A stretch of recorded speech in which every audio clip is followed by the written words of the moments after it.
Vibrating particle एक second के लिए वाइब्रेशन करे ऊपर से वाइब्रेशन किया दूसरा तीसरा ये खड़ा नहीं रहेगा एक करके वापस तो स्टार्ट होना शुरू होती है वो वेव का यूनिट ऑफ फ्रीक्वेंसी का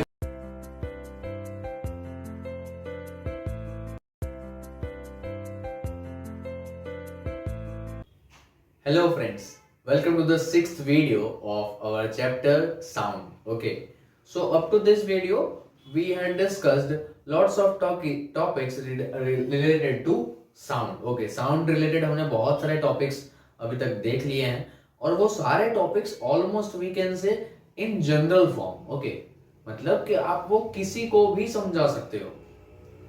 It's not necessary कि उसको साइंस समझ में आता है या नहीं, उसको मैथ्स आता है या नहीं. You can explain that topics to anyone. But in today's video, आज के सेशन में हम पढ़ने वाले हैं कुछ थोड़ा साइंटिफिक. ओके, मतलब कि अभी तक हमने जो देखा वो साउंड को थोड़ा बहुत समझा, ठीक है उससे. बट अगर आपको उसके साथ बातचीत करनी है, आपको कोई दूसरे इंसान के साथ, कोई दूसरे कंट्री के इंसान के साथ बातचीत करनी है, that what you have to do first, you have to learn their language first. मतलब वो कौन सी लैंग्वेज बोलता है और वो कौन सी लैंग्वेज समझता है, that you should know and you have to learn that. आपको वो समझना होगा और वो सीखना होगा, ठीक है. Same as here, how we can analyze the sound, how we can understand the sound with the help of science. Okay, कुछ scientific words हैं, terminologies हैं जो कि हमको साउंड वेव्स को समझने में हेल्प करेंगी. ओके, तो वो टर्मिनोलॉजीज बहुत ही इंपॉर्टेंट है और जिससे उन चीजों का यूज करके हम साउंड वेव्स से उसको एनालाइज कर सकते हैं. एनालाइज मतलब एक कंक्लूजन पे आ सकते हैं कि अच्छा ये जो वेव है वो कुछ उसके मेजरमेंट्स कुछ इतने इतने हैं और इसीलिए वो ऐसा सुनाई देता है, ठीक है. और ये वाला वेव इन चीजों के कारण दूसरे वेव से अलग है. कितना अलग है? एवरीथिंग. तो line to line, word to word, number to number measurement के लिए हमको ये टर्मिनोलॉजी समझनी होगी, ठीक है. तो ये टर्मिनोलॉजी स्टार्ट करते हैं. तो सबसे पहले मैंने टॉपिक का नाम दे दिया है wave terminologies, sound wave. Okay, और मैंने तो ट्राई किया एक वेव ड्रॉ करने को. देखो आप देख सकते हो. ओके, अब बहुत ही फोकस रखना पूरे वीडियो के दौरान. बहुत ही इंपॉर्टेंट, ये चैप्टर का सबसे इंपॉर्टेंट पार्ट है.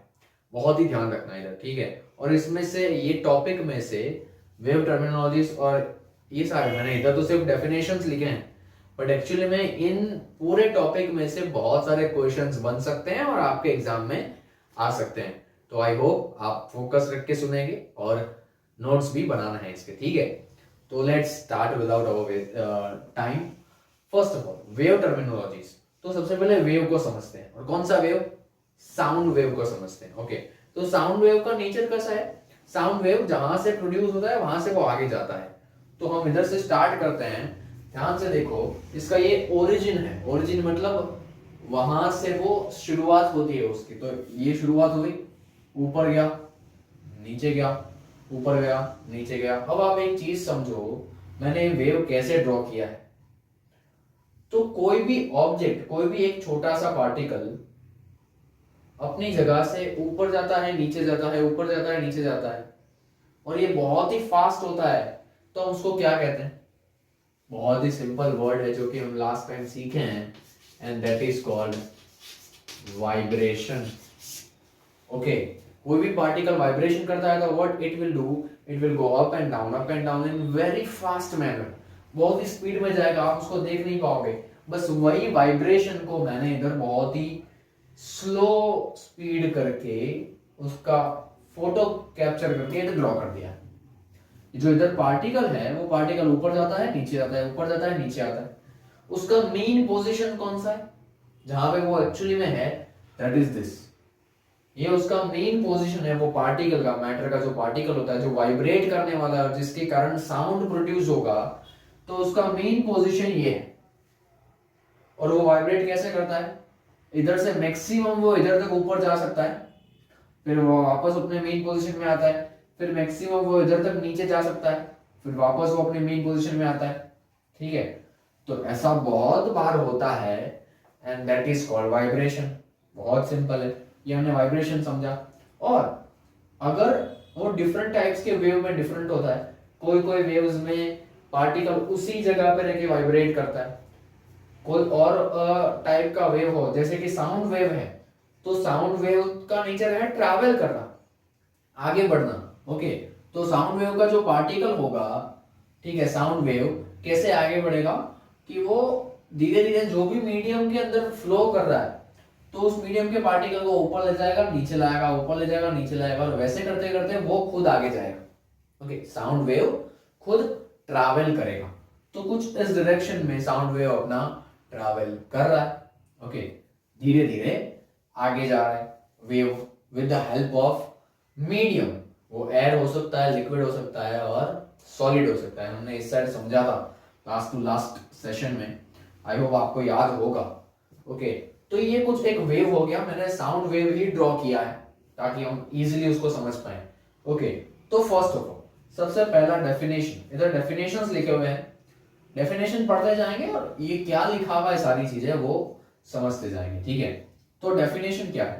फर्स्ट ऑफ ऑल है amplitude. Okay, now what is amplitude? Amplitude क्या है? एम्पलीट्यूड है, हम बोल सकते हैं उसका मेजरमेंट। किसका मेजरमेंट? बाजू वाले का? नहीं, एम्पलीट्यूड है वेव का मेजरमेंट। अब वेव का कौन सा मेजरमेंट? वेव तो बहुत बड़ा है और इससे भी आगे जा रहा है, तो हमारे पास बोर्ड इतना है इसलिए हमने इतना ड्रॉ किया है। तो कौन सा मेजरमेंट हम पढ़ते हैं, पहले डेफिनेशन देख लेते हैं फिर डायग्राम में जाएंगे। ठीक है, okay, amplitude is what? The maximum displacement. अब डिस्प्लेसमेंट तो समझ आता है, डिस्प्लेसमेंट मतलब क्या? अभी मीन से इधर खड़े हैं और मोशन करते हुए इधर आ गए, तो मैंने मेरा प्लेस इधर से इधर चेंज किया। प्लेसमेंट, डिस्प्लेसमेंट मतलब प्लेस को चेंज करना, दैट इज कॉल्ड डिस्प्लेसमेंट। ठीक है, अपनी प्लेस को चेंज करना। तो the maximum displacement of a vibration, sorry, the maximum displacement of a vibrating particle from its mean position is known as amplitude. Okay, किसी भी वाइब्रेटिंग ऑब्जेक्ट जो vibrate कर रहा है उसका मैक्सिमम डिस्प्लेसमेंट, अब वापस आ जाओ उधर, जैसे फॉर एग्जांपल ये पार्टिकल ने इधर से आना शुरू किया, हम इसको कहीं भी एनालाइज कर सकते हैं। जैसे ये पार्टिकल इधर है, ओके, और वो वापस इस स्टेट में वापस आने ही वाला है, तो ये तो इसका मेन पोजीशन हो गया। मैं इधर लिख देता हूं mean position. Okay, this is mean position. तो जब भी कोई वाइब्रेटिंग ऑब्जेक्ट अपनी मेन पोजीशन में सबसे ज्यादा मैक्सिमम डिस्प्लेसमेंट करता है, तो जितना मैक्सिमम हो सकता है, अब ये पार्टिकल कितना मैक्सिमम जा सकता है? इधर तक। ओके, अगर मैं वही पार्टिकल इधर था उस टाइम की बात करूं तो वो इधर तक जा सकता है, ऊपर की साइड मैक्सिमम इधर तक जा सकता है, इधर से नीचे की साइड उतना ही है, मैक्सिमम इधर तक जा सकता है। देखो मैंने इधर लिखा हुआ है नॉर्मल, नॉर्मल मतलब मेन पोजीशन, तो मेन पोजीशन से हाईएस्ट कितना डिस्प्लेसमेंट हो सकता है? इसका प्लेस इधर था, उसने अपना प्लेस चेंज किया, ऊपर तक पहुंच पाया, अब इससे ऊपर नहीं जाएगा, वो वापस आ जाएगा, वापस मेन पोजीशन। अब वापस दूसरी साइड मैक्सिमम जाने को ट्राई कर रहा है, तो इधर तक गया, अब वो आगे ज्यादा नहीं जा पाएगा, वापस अपने मेन में आ गया, अब वापस ऊपर जाएगा कहां तक? जहां तक इधर गया था, अगेन वहीं तक इधर जाएगा। ठीक है, तो मैक्सिमम डिस्प्लेसमेंट मैंने लिखा हुआ है नॉर्मल मतलब main position, up side maximum इतना होगा और डाउन साइड मैक्सिमम इतना होगा। तो this is called amplitude. Again मैं पढ़ता हूं, अब समझ आ जाएगा। The maximum displacement, the maximum displacement, इधर से मैक्सिमम इधर तक जा सकता है।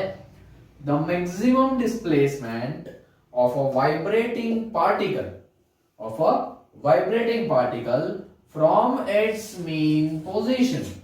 अब देखो ये लाइन तो हमेशा वैसे का वैसा ही रहेगा, बट ऑब्जेक्ट जो है वो उसके ऊपर जाएगा, नीचे, ऊपर नीचे, तो it will be in vibration from its mean position is known as amplitude. Okay, तो वो जो मेजरमेंट है मीन पोजीशन से आप कहीं भी मेजर कर सकते हो, ऊपर की साइड या नीचे की साइड। जैसे हमने थोड़ा ये डिफरेंस आ गया है ड्रॉ करने में, ये थोड़ा छोटा रह गया, थोड़ा बड़ा रह गया, because I drawed it with free hand, मतलब मैंने मेजरमेंट लेके नहीं किया है। But you can measure amplitude, it will be always same. ठीक है, ये और ये ऑलमोस्ट सेम रहता है हमेशा। तो आप एम्पलीट्यूड इस पॉइंट से पीक पॉइंट, मतलब सबसे ऊपर वाला पॉइंट तक ये ऐसे भी मेजर कर सकते हो, यहां से यहां भी मेजर कर सकते हो। ठीक है, तो this is what amplitude is. Okay, और आप समझ सकते हो ये ग्राफ मैंने ड्रॉ किया है, तो ये आपको पता कैसे चलेगा?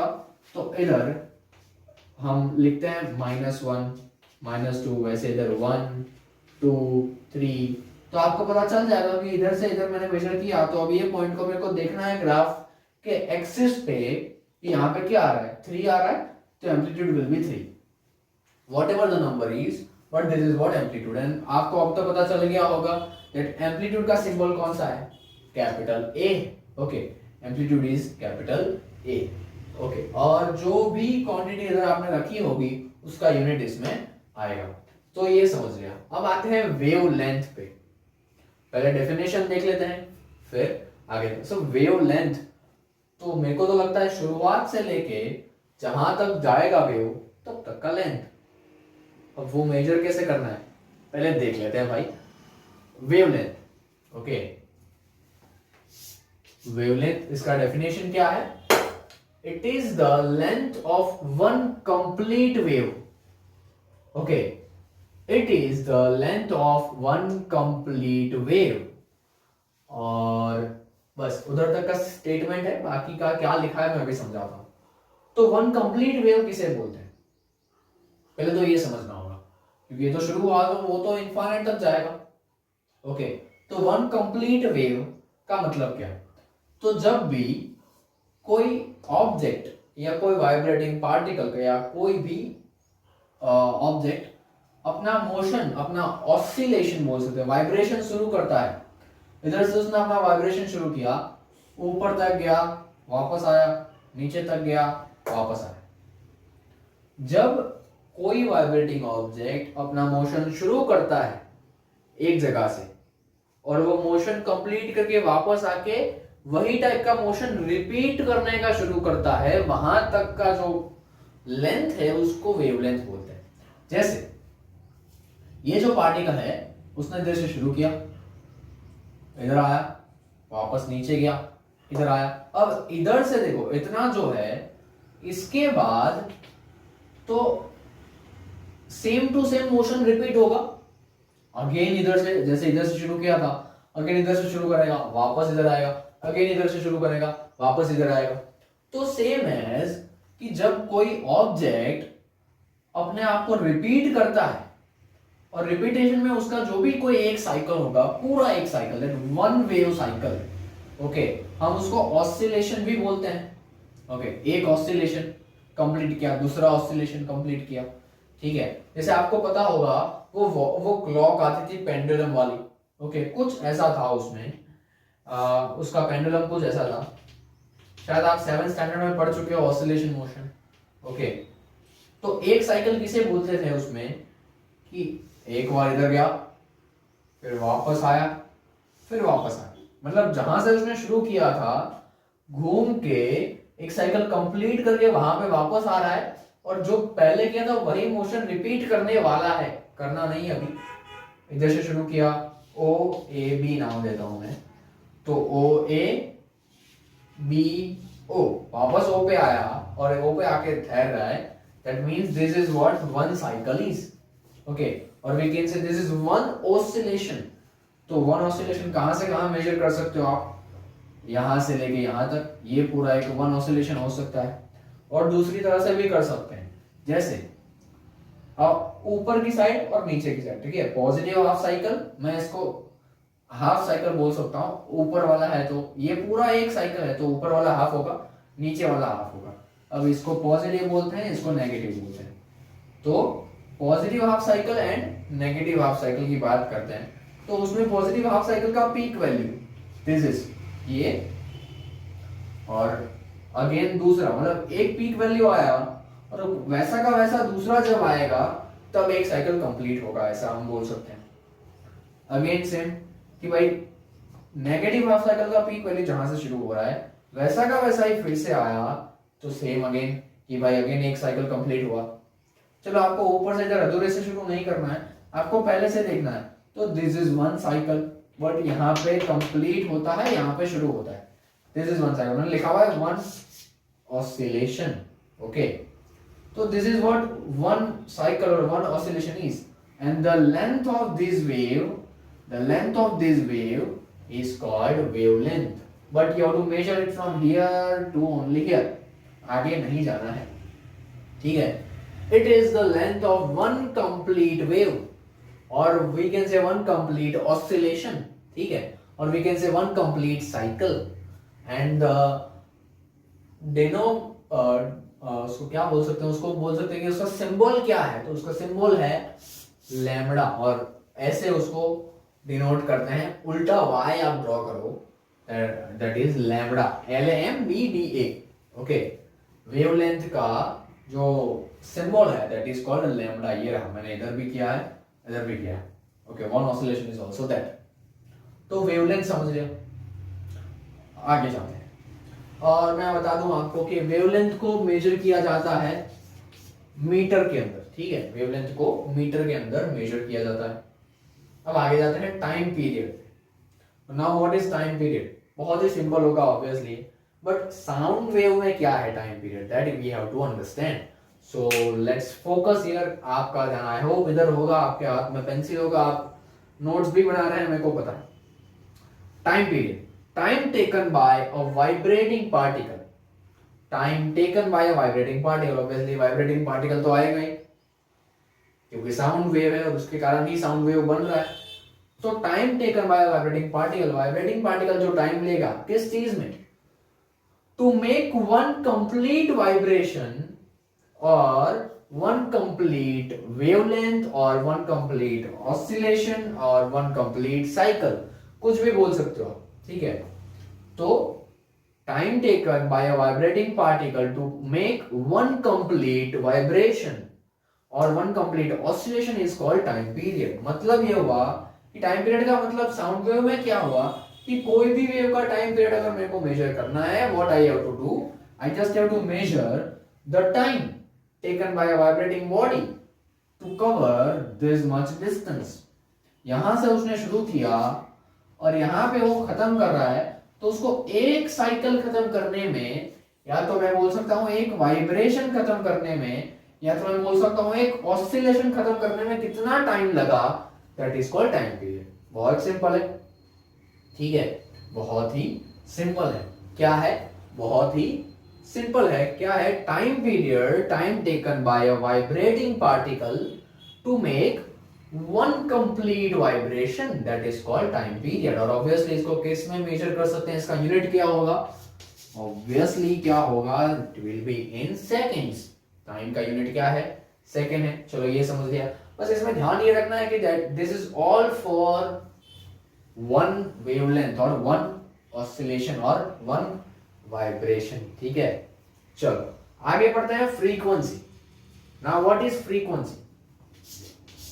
फ्रीक्वेंसी वर्ड बहुत बार यूज किया है, बट एक्चुअली में क्या कहते हैं इसको, उसका डेफिनेशन कुछ ये है, the number of oscillations, again the number of oscillations और साइकिल, मैंने दो वर्ड यूज किए हैं इधर, द नंबर ऑफ ऑसिलेशंस, आपको पता चल गया कि दिस इज वन ऑसिलेशन।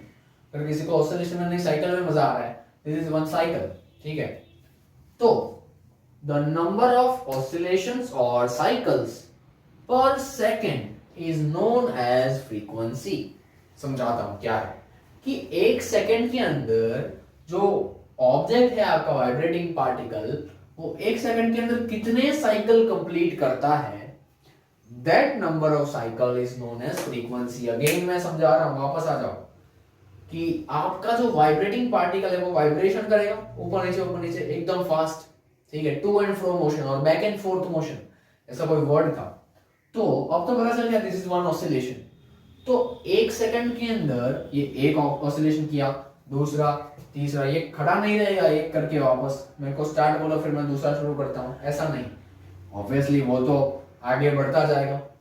तो एक सेकंड के अंदर वो वेव का कितना ऑसिलेशन खत्म होता है, दैट इज कॉल्ड फ्रीक्वेंसी।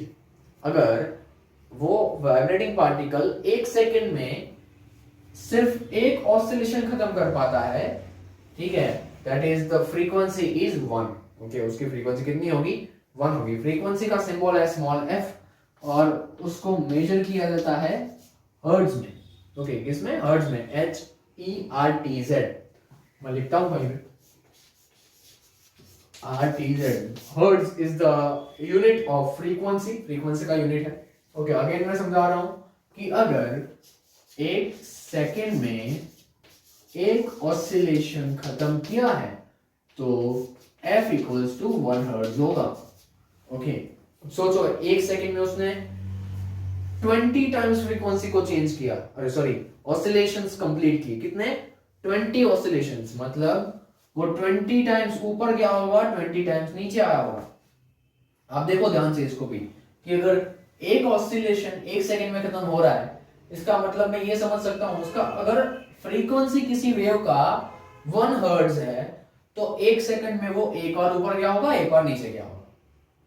अगर किसी वेव का फ्रीक्वेंसी मैं बता रहा हूं 20 हर्ट्ज है, तो इसका मतलब ये क्या हुआ कि वो जो साउंड वेव है वो एक सेकंड के अंदर 20 टाइम्स अप गया होगा, 20 टाइम्स डाउन गया होगा। क्यों ऐसा समझ आ रहा है, क्योंकि एक ऑसिलेशन में एक बार ऊपर जाता है, एक बार नीचे आता है, दैट सिंपल। तो फ्रीक्वेंसी अगेन वापस मेरे साथ पढ़ना है आपको, द नंबर ऑफ ऑसिलेशंस और cycles per sound per second, sorry, is known as frequency of that wave. Okay, and the unit of frequency is hertz. आपने देख लिया है। अब आते हैं और एक टर्म पे, and that is called pitch. बिच नहीं, पिच। ओके, पिच और श्रिलनेस, पिच और श्रिलनेस। अब ये क्या है, बहुत ही सिंपल है, पढ़ लेते हैं एक बार। Pitch of a sound wave is the sensation that depends on frequency. Pitch और shrillness both are same things, but pitch क्या है, वो डिपेंड करती है फ्रीक्वेंसी पे, मतलब जितनी ज्यादा फ्रीक्वेंसी उतनी ज्यादा पिच। साउंड की पिच होती है कैसे, समझाता हूं। अब एक साइकिल के अंदर ये वेव एक बार ऊपर जाता है, एक बार नीचे आता है। ओके, अब मैं कोई ऐसा वेव ड्रॉ करूं,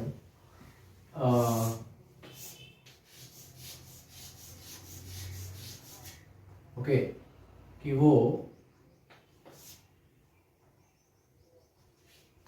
हाँ, वो एक ही साइकिल के अंदर, देखो इसका एक साइकिल इधर से शुरू हो रहा है, तो ये एक साइकिल कंप्लीट किया, दूसरा भी किया, तो इसका मतलब ये हुआ कि वो एक ही ऑसिलेशन में 2 साइकिल कंप्लीट कर रहा है। ओके, ये एक ही ऑसिलेशन में एक बार ऊपर जाता है, एक बार नीचे आता है। बट ऐसा हो जाए अगर कि एक ही ऑसिलेशन में, एक ही वेवलेंथ में, एक ही साइकिल में वो 2 बार ऊपर गया, देखो इसमें 2 बार ऊपर गया, 2 बार नीचे आया, तो इसका मतलब ये हुआ कि इसकी स्पीड बहुत ही ज्यादा है आगे जाने की। ओके, तो इसकी फ्रीक्वेंसी भी ज्यादा हो जाएगी, फ्रीक्वेंसी ज्यादा हो जाएगी, स्पीड बहुत ज्यादा हो जाएगी। तो ऐसा हम बोल सकते हैं कि ये वेव की पिच बहुत ज्यादा है। पिच मतलब मैं ऐसा बोल सकता हूं, ऐसा आप लिख नहीं सकते, बट आपको समझाने के लिए मैं बता सकता हूं कि वो वेव का आगे बढ़ने का स्पीड बहुत ही ज्यादा होगा। ओके, इसलिए बहुत ही फास्ट ऑसिलेशन करते हुए वो आगे जाएगा। और इधर साफ शब्दों में लिखा हुआ है, pitch of a sound wave is the sensation that depends on frequency. जितनी फ्रीक्वेंसी ज्यादा होगी उतनी पिच ज्यादा होगी। ओके, कई बार आपको पता है कोई आवाज आती है बहुत ही शार्प होती है, मतलब आपको वो, मैं एक एग्जांपल दे सकता हूं, कई बार माइक में से आवाज निकलती है वैसी। माइक जब स्पीकर के सामने आ जाता है उस टाइम पे एक लंबी सी पतली सी शार्प साउंड निकलती है, तो क्या हो गया, वो साउंड की पिच बहुत ही ज्यादा है, इसीलिए वो आपको सुनने में अच्छी नहीं लगती। अरे यार ये बंद हो जाए तो अच्छा। ठीक है। तो उस साउंड का पिच बहुत ज्यादा है, ऐसा आप बोल सकते हो, या श्रिलनेस बहुत ज्यादा है, ये बोल सकते हो, and that is totally depend on frequency. अब आते हैं लाउडनेस पे। याद रखना वो साउंड जो माइक वाला मैंने बताया वो इतना जोर से नहीं था, साउंड नॉर्मल ही था उसका वॉल्यूम, बट उसकी शार्पनेस बहुत ज्यादा थी, इसलिए हम बोलते थे पिच बहुत ज्यादा है। अब आते हैं लाउडनेस और सॉफ्टनेस। लाउडनेस और सॉफ्टनेस क्या है इसका डेफिनेशन? लाउडनेस और softness of a sound wave is the sensation that depends on capital A means amplitude। मतलब कोई भी साउंड वेव या कोई भी वेव उसका लाउडनेस और सॉफ्टनेस, मतलब वो साउंड कितना लाउड है या कितना सॉफ्ट है वो किस पे डिपेंड करता है? Totally depends on amplitude. ये कितना मैक्सिमम डिस्प्लेसमेंट करता है उसका पार्टिकल, उस पर डिपेंड करता है कि वो कितना लाउड होगा और कितना सॉफ्ट होगा। हम वॉल्यूम चेंज कर सकते हैं, that is related to this, and that is indirectly or directly related to amplitude। मतलब जब भी आप अपने म्यूजिक सिस्टम के अंदर साउंड इंक्रीज करते हो, it simply means you are increasing the amplitude of that sound wave। आप ये एम्पलीट्यूड बढ़ा रहे हो, ठीक है। मतलब कि अगर ये इधर तक जाता था पहले नॉर्मल में, आप साउंड बढ़ा के इसको और ऊपर ले जा रहे हो, और नीचे आ रहा है, और ऊपर आ रहा है, और नीचे आ रहा है, ठीक है। तो देखो ये एम्पलीट्यूड बढ़ गया तो आपको और जोर से आवाज सुनाई देगी, ठीक है। तो this is the terms related to sound waves, और we can say this is the terminologies of wave terminologies, ठीक है। तो इन सब का फायदा क्या है? अब ये सारी चीजें समझने के बाद अब आपको समझ आएगा कि कोई पर्टिकुलर वेव की बात करें, साउंड वेव की, जैसे मेरा वॉइस है, चलो ठीक है, तो वो भी एक साउंड वेव की तरह ही आप तक पहुंच रहा है। तो अगर आप आंख बंद भी कर दो, you can recognise my voice, you can recognise your father's voice, you can recognise your mother's voice. आप सबके वॉइस को, सबके साउंड को डिफ्रेंशिएट कर सकते हो, इवन विदाउट सीइंग देम। उनको देखे बिना आप समझ सकते हो, नहीं ये पापा का साउंड तो नहीं है, ये उनका वॉइस नहीं है, किसी और का है, ठीक है। कहीं ढोल बज रहा है तो आप ये नहीं बताओगे कि कोई थाली लेके चम्मच से बजा रहा है, वो ढोल ही बज रहा है, ये आपको पता है। तो ये अलग अलग साउंड को डिफरेंशिएट करता कौन है? कौन से पैरामीटर्स पे वो अलग अलग प्रूव होते हैं? These are that parameters, okay. Different different voice के, डिफरेंट साउंड्स के वेवलेंथ अलग होते हैं, टाइम पीरियड अलग होते हैं, फ्रीक्वेंसी डिफरेंट होता है, पिच लाउडनेस उनका डिफरेंट होता है, सबके एम्पलीट्यूड में भी डिफरेंस होता है, ठीक है। सब हर एक सिंगल टू सिंगल वॉइस, मेरा, किसी और इंसान का, आपका, आपके फ्रेंड का, सबके साउंड में बहुत ही डिफरेंस होता है, और वही डिफरेंस सारे साउंड को अलग अलग प्रूव करता है, अलग अलग सुनाता है, ठीक है। तो these are that parameters, on the basis of these parameters we can differentiate different sounds, we can recognize them। बस इतना फर्क था कि आज जाके हमको पता चला कि ये सारे पैरामीटर्स हैं। हम एक्चुअली किसी दूसरे का साउंड सुन के मेजर नहीं करते थे, इसका एम्पलीट्यूड ज्यादा है मेरे से, इसलिए इसकी आवाज अलग है। ऐसा नहीं है भाई, वो तो आज पता चला। इन सबको मेजर करने के लिए भी बहुत सारे मशीन्स होते हैं लेबोरेटरीज में, ठीक है। तो आप अपने स्कूल में जब भी जाओ, you can try it, but under your teachers guidance, ठीक है। आप अपने टीचर के गाइडेंस के अंडर में ये सब जान सकते हैं, समझ सकते हैं, ठीक है, अपने लेबोरेटरीज के अंदर। तो आई होप आज का सेशन बहुत ही इंफॉर्मेटिव रहा होगा, बहुत ही इंटरेस्टिंग भी शायद रहा होगा, okay, I hope. So we will meet in the next video with another topics. Up to that, take care of yourself, make notes of it. Most importantly, it will be helpful for you and you have to submit it to me, okay, today. तो मिलते हैं अब next video में। Take care of yourself, take care of your family, and bye bye.